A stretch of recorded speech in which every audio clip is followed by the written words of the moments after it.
Hello, my friends. AmyR here with Prairie Paper and Ink. Welcome back to my face and my card making space.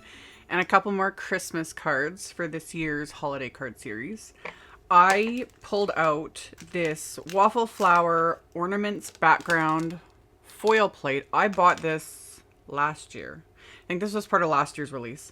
And I'd purchased it and the coordinating stencils and whatnot with the intent to use it for last year's holiday series. Never happened. So I'm using it now. So I did some hot foiling. I didn't use gold this time. I always use gold glimmer foil because it's just my favorite. But this time I used PRISM, which is, you'd see like the rainbow reflect. Love. So I used that. Ink blending with the stencils, splatter. These are actually fairly simple cards when you break everything down, but they've got shine and splatter and bling and all the fun things. So if you keep watching, I'll show you guys how I made these cards. And at the end of the video, I'll link to my playlist where I will continue to add the videos I do for this year's holiday card series. And stay tuned. I have a whole bunch more coming.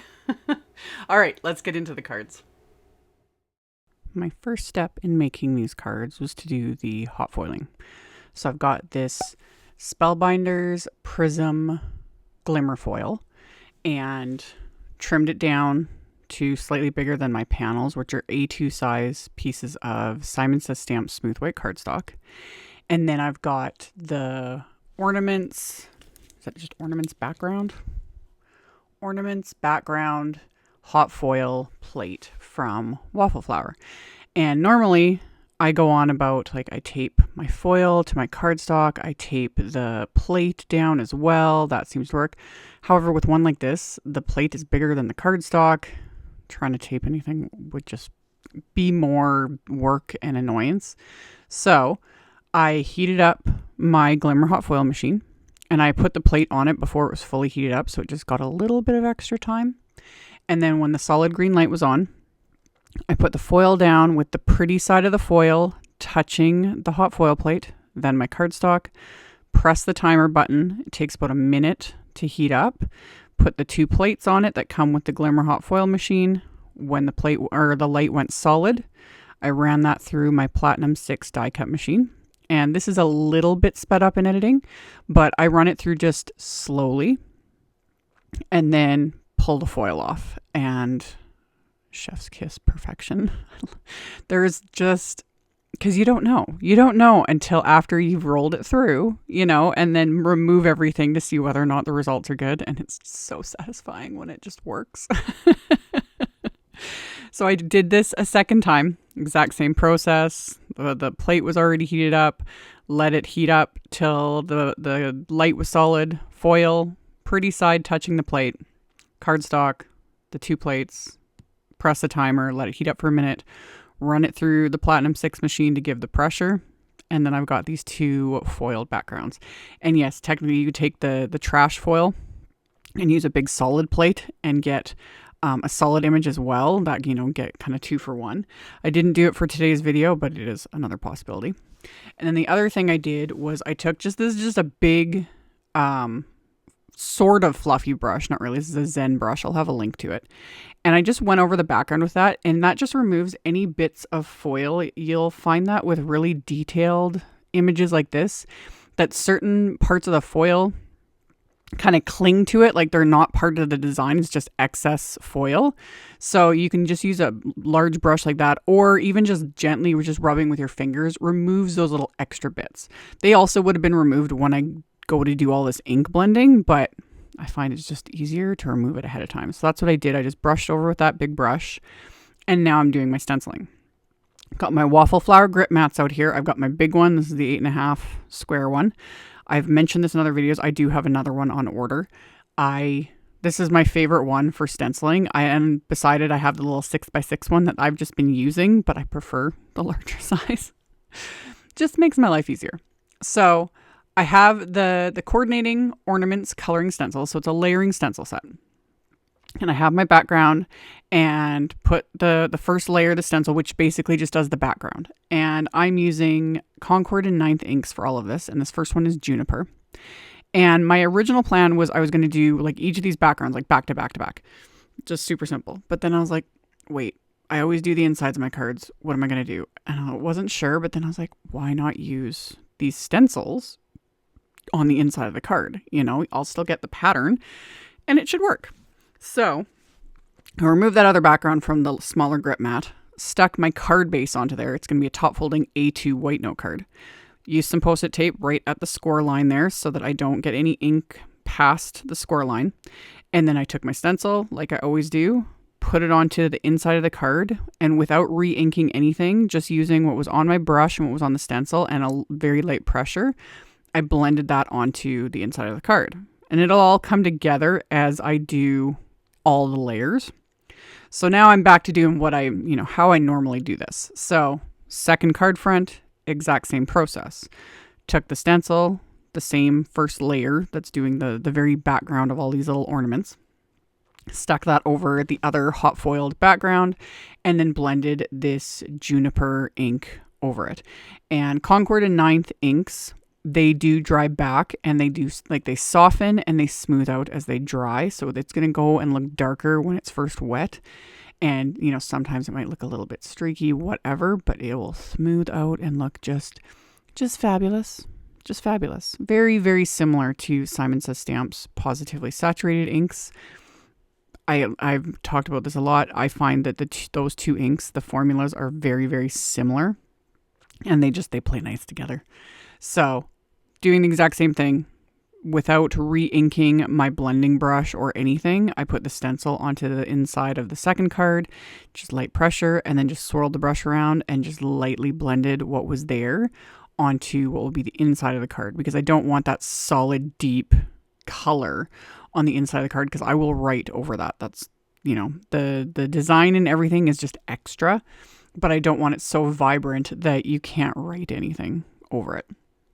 So now I've sped this up in editing, but same concept. Next stencil, and I'm using Concord 9th Carnation ink.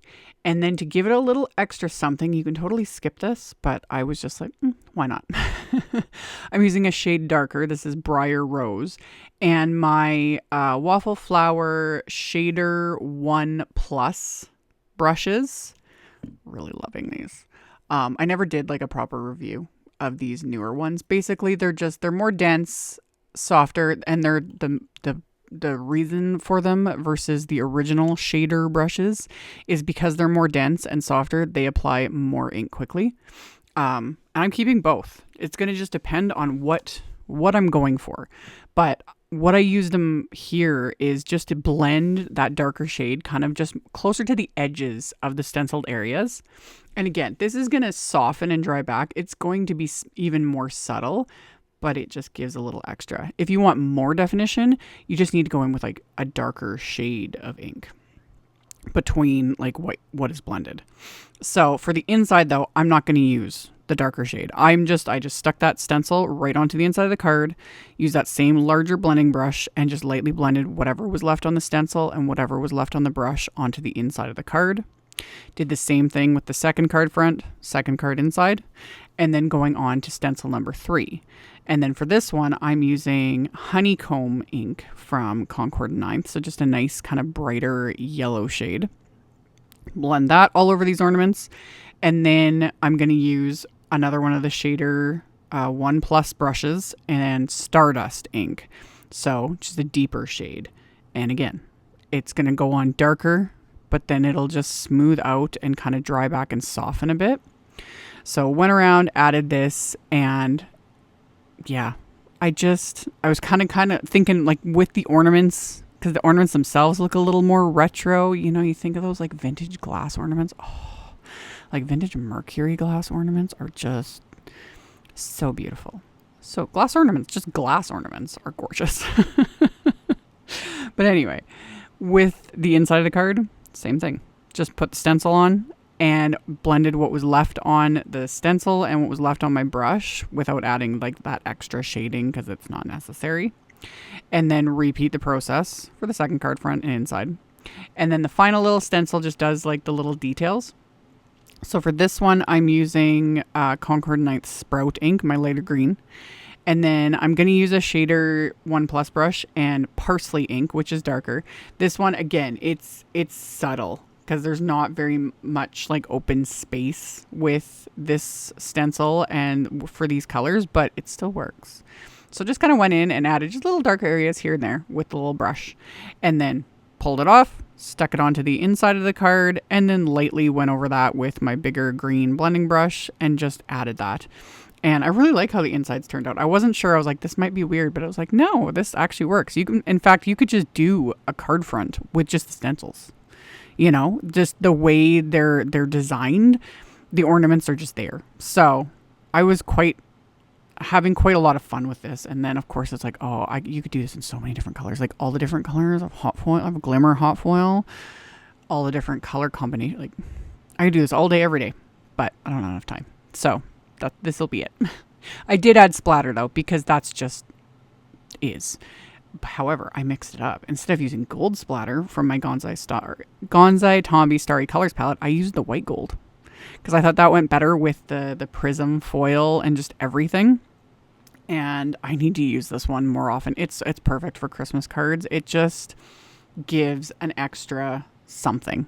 So I had already put water in it, had let it soften before I started filming, used my big fan brush and my splat box, splattered both those backgrounds, and then set them aside to dry. And while they were drying, I die cut my sentiments, and I'm using the Waffle Flower Print and Script Merry Christmas dies, and of course I used the print version, and I die cut them from scraps of white cardstock. And then the top layer I die cut from some Simon Says Stamp assorted holographic cardstock, because that went really well with the PRISM hot foil. So it looks a little wonky on camera, but same idea. It does the same thing as a PRISM hot foil. It has that like holographic reflect to it, which is just super fun. So I stacked the 2 layers of the white cardstock together with craft tacky glue, and then the top layer is going to be the holographic layer. Put my little triangle tray there to keep the little dots for the eye in the Christmas words so I don't lose them, because otherwise they will get lost. They'll just disappear, as always. And then the outlines I die cut from Concord 9th Carnation cardstock to keep everything kind of matchy-matchy.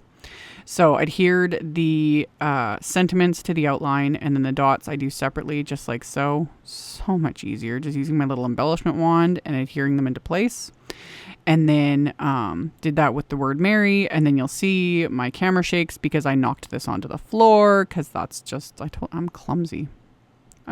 I spend more time. Not only do I spend more time behind the computer, like doing all the behind the scenes work, editing, I spend more time like crawling around the floor, trying to find everything I knock over onto the floor. All the dies, all the die cuts, just everything. Everything gets knocked onto the floor. It just is. Anyway. After I did all that, to finish the insides of the cards, I'm using the Waffle Flower Holiday Cheer Sentiments stamp set. There is a coordinating wafer die for that set as well, which is kind of fun. Didn't use the wafer dies because I just stamped the sentiment directly on the inside, but I'll link to the combos and all that stuff. But I stamped that onto the insides of the cards with juniper ink. That's the same color I used for the backgrounds of these ornaments. And then the ornament panels, after they were dry, I die cut them with one of the Waffle Flower nesting round rectangle dies. I like that like wide rounded edge it gives. So after I die cut those, I adhered them to my card bases. Then I'll adhere my sentiments into place, again, which is using craft tacky glue. So these cards aren't going to be like super dimensional, but with the holographic and the splatter and the colors and everything, they don't need dimension, you know? The sentiments have dimension with the layers of cardstock, but that's it. So I'm going to adhere those into place. And then as a final bit of embellishment, I of course had matching embellishments. It took me all of like 2 minutes looking through my stash. I've got these Pink Fresh blush glitter drops. Perfect shade of pink. Perfect. So stuck those into place. Once I was kind of happy with my layout on one card, I just copy that on the second one. So once I've got those in place, I can adhere them into place with just little dabs of craft tacky glue and using my little embellishment wand for that as well.